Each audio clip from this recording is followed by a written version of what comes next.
So here we have the heart, and from the outside, remember you're always looking at the patient's right and left. So up here would be the right side of the heart, this is the left side, and then the very bottom.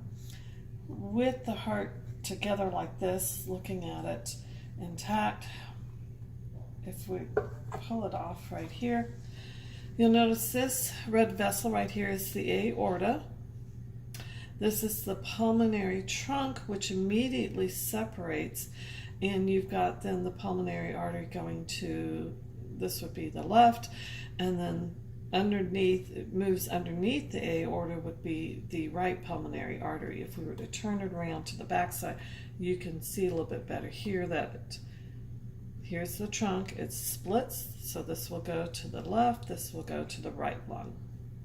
Now this blue vessel that you see right here is the superior vena cava, and then you have the inferior vena cava, and both of those are going to feed into the right atrium, as we'll see in just a moment.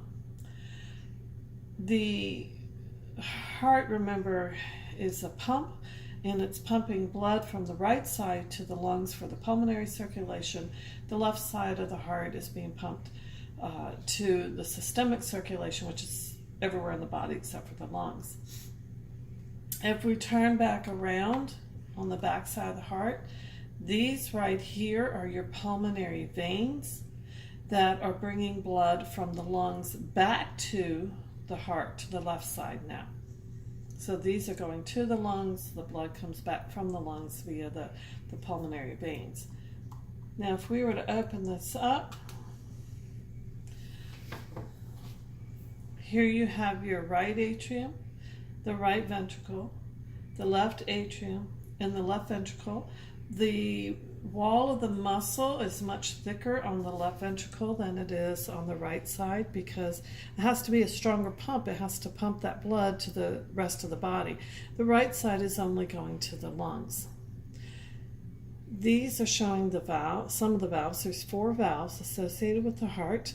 These are both known as the AV valves, standing for the atrioventricular valves. Specifically, the valve that is between the right atrium and the right ventricle is the tricuspid valve. And then the valve that is between the left atrium and the left ventricle, this actually has 2 names. It's known as the mitral, also the bicuspid valve. And you'll notice on both of these you have the chordae tendineae, which is helping to attach to the papillae muscle. That helps to keep the flaps from flowing backwards into the atrium, and basically it's helping to prevent backflow of blood. Now in here you can see one of your semilunar valves. That is, there's 2 of those. This is the one also known as the aortic valve because it is the valve between the left ventricle and the aorta. There is another valve that's not shown on here from the right ventricle to the pulmonary trunk, so that would be the pulmonary semilunar valve. So you've got 1, 2, 3, and 4.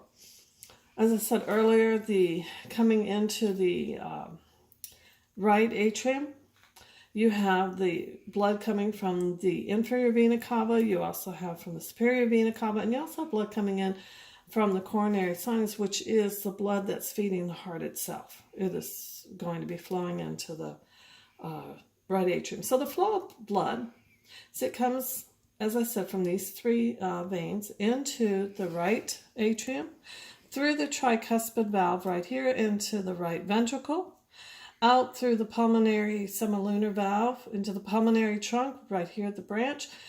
Half of it's going to go to the left pulmonary artery, which goes to the left lung, and the other half goes to the right pulmonary artery, which goes over to the right lung.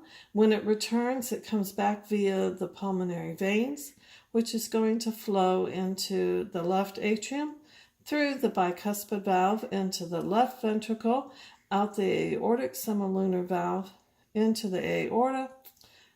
This is the aortic arch now. And then you start to see the branching of the blood vessels, whether it's the brachiocephalic artery, the common carotid, or the left subclavian artery. And then the aorta, then, as you can see, after the arch, it then goes downward into the thoracic cavity. Those are the major components of the heart. And then in addition, when you study the actual blood vessels, then you also study the cardiac blood vessels, those that are feeding the heart muscle itself.